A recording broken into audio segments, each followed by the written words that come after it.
Listiana. Yang kedua, Adisti Indra Dewi Rameswari. Syifa Aulia Isma. Sindu Dharma Maulana. Terima kasih. Kita lanjutkan di pembahasan kita di pagi hari ini. Di pagi hari ini kita akan belajar tentang tema pergaulan bebas dan perbuatan zina, atau menjaga kehormatan diri dengan menjauhi pergaulan bebas dan perbuatan zina. Kompetensi dasar dan tujuan daripada pembelajaran pada tema kali ini adalah kompetensi dasarnya adalah meyakini bahwa pergaulan bebas dan perbuatan zina adalah larangan agama.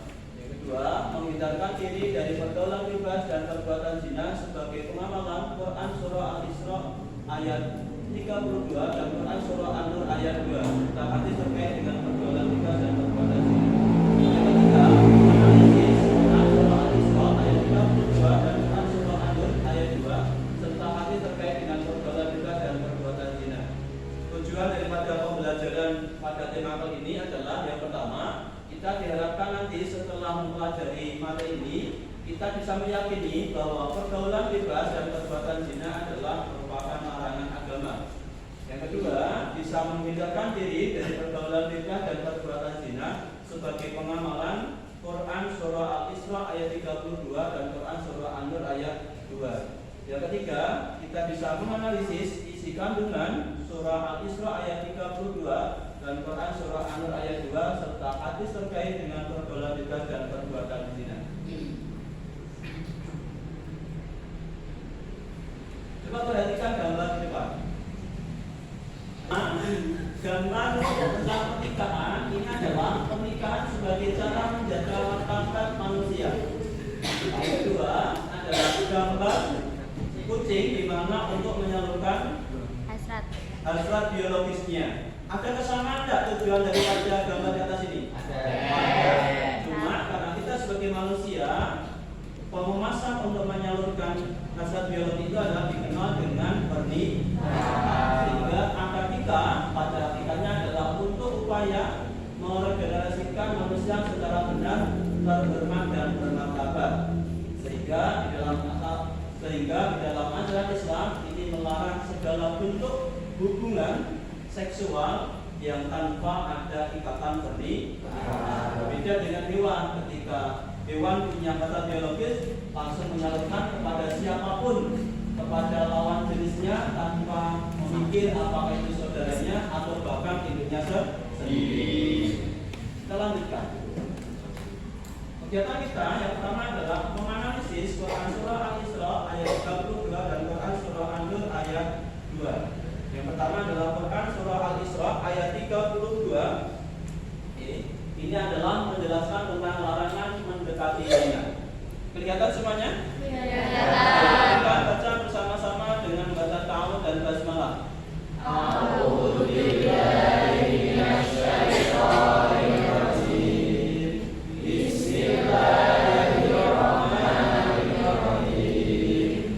Wa la taqrabuz zina innahu kana fahishatan wa sa'a sabila. Yang artinya, dan janganlah kamu mendekati zina. Sesungguhnya zina itu adalah suatu perbuatan yang keji dan suatu jalan yang buruk. Nah, isi kandungan daripada surah Al-Isra ini adalah Allah melarang mendekati zina, bukan hanya melarang seluruh perbuatan yang bisa menjadi sarana mendekati zina yang juga dilarang. Yang kedua, Islam adalah agama yang sangat memahami manusia sehingga ia mengutamakan tindakan preventif untuk menutup kerusakan. Larangan mendekati zina adalah tindakan preventif untuk mencegah manusia agar tidak terjerumus kepada perzinahan. Yang ketiga, zina adalah perbuatan yang sangat keji, yang sangat buruk. Di antara keburukan, ia merupakan pelanggaran terhadap kehormatan yang mengakibatkan tercampur dan terputusnya nasab serta mengakibatkan kekacauan di masyarakat. Zina itu adalah larangan agama. Orang yang melanggar atau orang yang melakukan hubungan zina secara tidak langsung berarti melanggar aturan agama. Dan orang yang melanggar atau orang yang melakukan hubungan zina berarti dia merusak kehormatannya sendiri. Tidak hanya dirinya sendiri, termasuk kehormatan harga diri dari kedua orang tuanya pun juga ikut ternoda, ikut tercemar. Nah, zina juga mengakibatkan tercampur dan terputusnya nasab. Maksudnya di sini adalah perbuatan zina selain adalah merupakan dosa besar yang harus kita hindari, juga orang yang melakukan hubungan zina ini nanti akan berimbas kepada si anaknya. Ketika si anaknya ini nanti lahir adalah seorang perempuan, maka nasabnya ini nanti akan disandarkan atau diberikan kepada ibunya. Maka ketika seorang yang melakukan hubungan zina sampai melahirkan anak dan anaknya adalah perempuan, maka si bapaknya ini tidak bisa menjadi wali dalam pernikahannya. Yang menjadi wali adalah wali hakim. Dan anak yang hasil di luar hubungan nikah atau hasil perbuatan zina ini nanti juga tidak bisa mendapatkan hak waris atau harta dalam warisan. Kita lanjutkan yang kedua, Quran surah An-Nur ayat yang kedua tentang perbuatan zina juga. Bismillahirrahmanirrahim. Az-zaniyatu waz-zani fajlidu kulla wahidin minhuma mi'ata jaldah wa la ta'khudhukum bihima ra'fatun fi dinillahi in kuntum tu'minuna billahi wal yawmil akhir wal yashhad 'adabahuma ta'ifatun minal mu'minin. Yang artinya pezina perempuan dan pezina laki-laki adalah masing-masing dari keduanya 100 kali, dan janganlah rasa belas kasihan kepada keduanya mencegah kamu untuk menjalankan firman Allah. Jika kamu beriman kepada Allah dan juga beriman kepada hari akhir, hendaklah disaksikan pelaksanaan hukuman mereka oleh sebagian orang-orang yang beriman.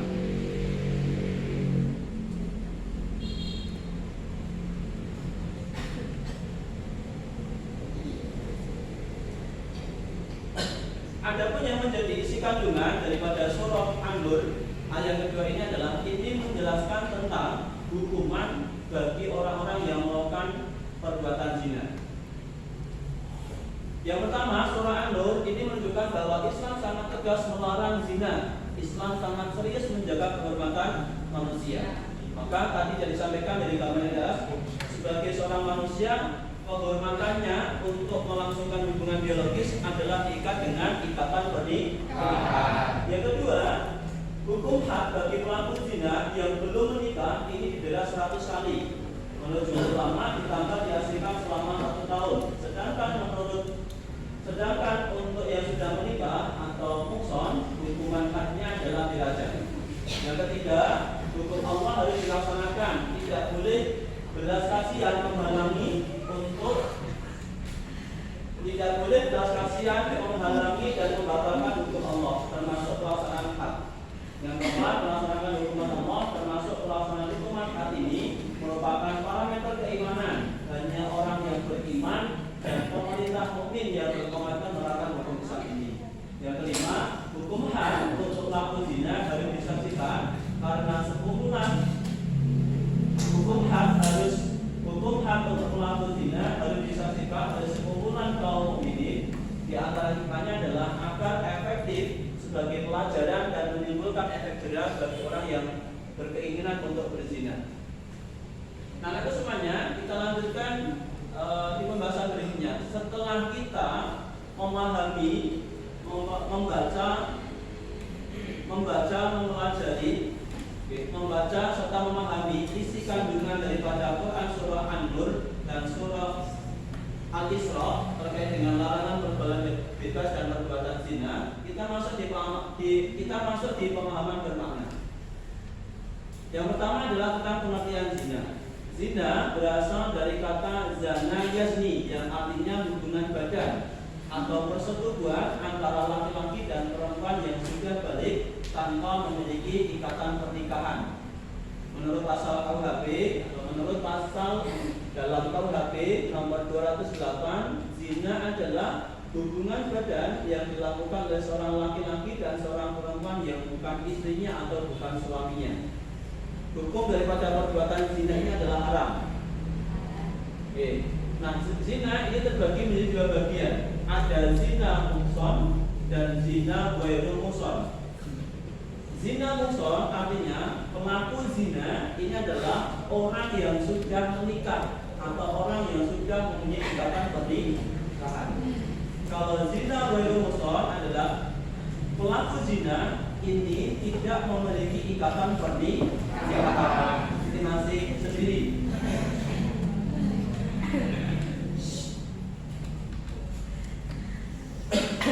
Oke, berikutnya hukuman untuk pelaku perbuatan zina.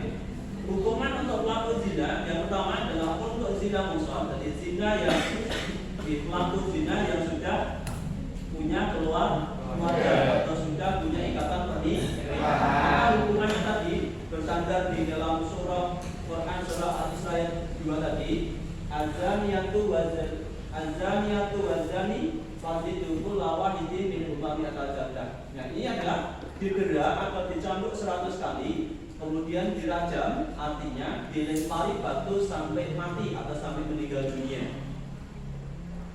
Yang kedua, untuk zina ghairu muhson, ini ada 2 kategori. Jika pelakunya masih seorang penjaga atau seorang gadis, maka hukumannya adalah didera atau dicambuk 100 kali, kemudian diasingkan dari wilayah di mana dia bertempat tinggal, disuruh pergi dari tempat tinggalnya. Yang kedua, jika pelakunya adalah seorang budak atau seorang janda, berarti sudah pernah menikah, maka hukumannya disamakan dengan hukuman zina muhson, yaitu didera 100 kali, kemudian dirajam sampai meninggal dunia. Cuma untuk hukuman zina didera atau dipukul 100 kali bahkan sampai dirajam, untuk di Indonesia ini tidak diberlakukan. Yang kedua adalah pergaulan bebas. Pergaulan bebas adalah perilaku individu atau kelompok yang bertentangan dengan norma yang berlaku di masyarakat, sehingga menyebabkan rusaknya citra pribadi maupun lingkungan di mana peristiwa itu terjadi. Bentuk daripada pergaulan bebas ini adalah diistilahkan dengan praktek seks bebas atau perbuatan zina. Nah, perbuatan zina ini disingkat dengan istilah LGBT, lesbian, gay, biseksual, dan transgender. Lesbian artinya adalah seorang perempuan yang tertarik dengan perempuan. Perempuan tertarik dengan perempuan. Kalau gay, seorang laki-laki tertarik dengan laki-laki. Ini diistilahkan dengan homoseksual. Yang berikutnya adalah biseksual, artinya adalah seorang yang tertarik kepada laki-laki juga tertarik kepada perempuan, atau sebaliknya seorang perempuan yang suka kepada laki-laki dan juga suka kepada perempuan, ini dengan biseksual. Sedangkan transgender adalah orang yang identitas gendernya bukan laki-laki dan bukan perempuan, atau gendernya berbeda dengan dokumen yang tertulis di dalam identitasnya. Jadi kelihatannya laki-laki, namun ternyata identitasnya perempuan atau sebaliknya. Baik, kami di sini bisa dipahami penyampaian saya tentang pergaulan bebas dan perbuatan zina terkait dengan isi kandungan Quran surah Al-Isra ayat 32 dan Quran surah An-Nur ayat yang kedua. Apa itu zina? Hubungan badan yang dilakukan oleh seorang laki-laki dan perempuan di luar ikatan pernikahan. Bagaimana hukumnya zina? Ada berapa pembagian zina? Apa? Zina muhson dan zina ghairu muhson. Kami di sini ada pertanyaan? Tidak. Kita lanjutkan yang terakhir, coba di kegiatan akhir ini.